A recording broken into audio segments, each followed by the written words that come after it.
Hey everybody, I'm gonna switch over to my camera. Oh, here we go. I got me up on the third floor. Beard's growing in nicely. I got Shiloh playing with Nerf guns, and just thought I'd record a quick message for the USMC Ministry Update channel. Some of the stuff that I do in my spare time over on Facebook, the Gospel Coalition's website. So switching over here, this is a post that I ended up tagging myself in so that I could see. A generation starved for a relationship. So in the uniting part of USMC Ministries, we work on reconciliation, right? So everybody's looking for friends and trying to connect, but it's interesting. This person says social media is a sorry excuse for making connections. Everyone thinks it's enough, but it's not. Everyone wants a friend, but they don't want to be a friend. Staring at our own reflections in the same pool of water does not make us a community. I said I don't think everyone uses social media the same way. I didn't get a response on that one. On this one, she quotes from the article, "If we resolved with God's help to start being hospitable, welcoming, relationship-oriented people anywhere to whomever God puts in front of us on a regular basis." What if? It's a good what if. I like that quote. It's selected most relevant because somebody who has an axe to grind, this person was filtered out by the algorithms. And so his experiences are that some of certain religions, his experience with them has been disheartening because they use their beliefs to justify discriminatory behavior and harsh words, claiming it's in the name of love or divine guidance. It's perplexing and deeply hurtful. So he wants a fundamental shift on how the interactions and how people or groups, I guess, approach the LGBTQ plus community. I always point out that the plus stands for something that you may not want to advocate for. This is Shiloh in the background, by the way.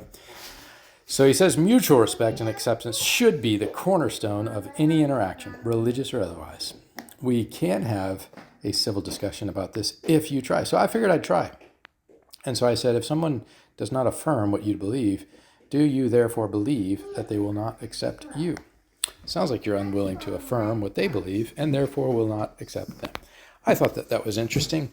He had a hard time wrapping his brain around it. He said, no, it isn't interesting, is what he meant, because despite my mind being educated, I simply can't wrap my brain around what you are saying. Perhaps you should attempt to communicate this again, but this time use words in a less condescending tone. And I was like, how did you read what I wrote with a tone in it, right? And I said, I can assure you I have no desire to condescend to you. I don't even know you. Have you not rejected those who hold certain beliefs and choose not to spend time with them? And then here's where the gaslighting starts. Wait, are you saying that when a Christian calls me a homophobic slur and then I don't want to spend time with them, that makes me the bad guy? Think about what you're saying for 10 seconds here. He says, sure, I guess I reject people who treat me like second-class citizen, who use slurs or otherwise denigrate others. Good job, you have exposed the paradox of tolerance. Condescending slow clap.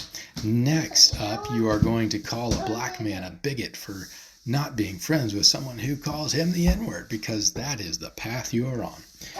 And I was like, let's go back to your original comment. It sounded like we drifted from logic to emotions. You stated they often use their beliefs to justify discriminatory behavior and harsh words, claiming it's in the name of love or divine guidance. Now it sounds like people are treating you like second-class citizens, using slurs or otherwise to denigrate you. Am I meant to believe that people are disobeying the admonishment, or the people that are disobeying the admonishment? Ephesians 4:29, if you want to look that up, it's to not let any corrupt word proceed from out of your mouth, but what is profitable to impart grace to the hearer. That's what that verse is about. And then they use some other Bible verse to justify that disobedience. I said, please note, I have not had any condescending thoughts, though it sounds like you're trying to taunt me with a condescending slow clap for some reason. Perplexing indeed, I said.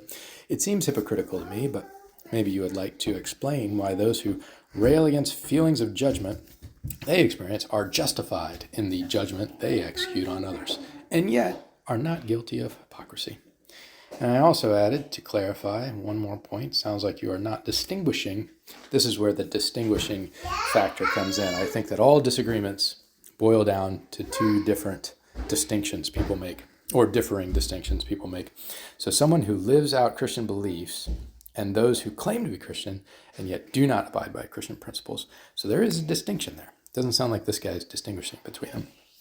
I said Christians who live out our Christianity do not use corrupt speech and judge worldly people. We speak grace and truth and only judge other Christians to challenge them in discipling relationships.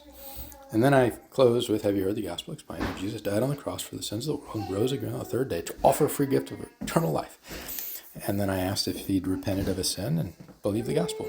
And I said perhaps we should start there. He hasn't written back. I don't know if he will. But it all started about being starved for relationship. We have been given the ministry of reconciliation. And so, hopefully, we'll offer it to anybody who needs it. My son needs more time, but I needed the dopamine hit that I get from taking time out of my day to share. God bless you guys. Peace.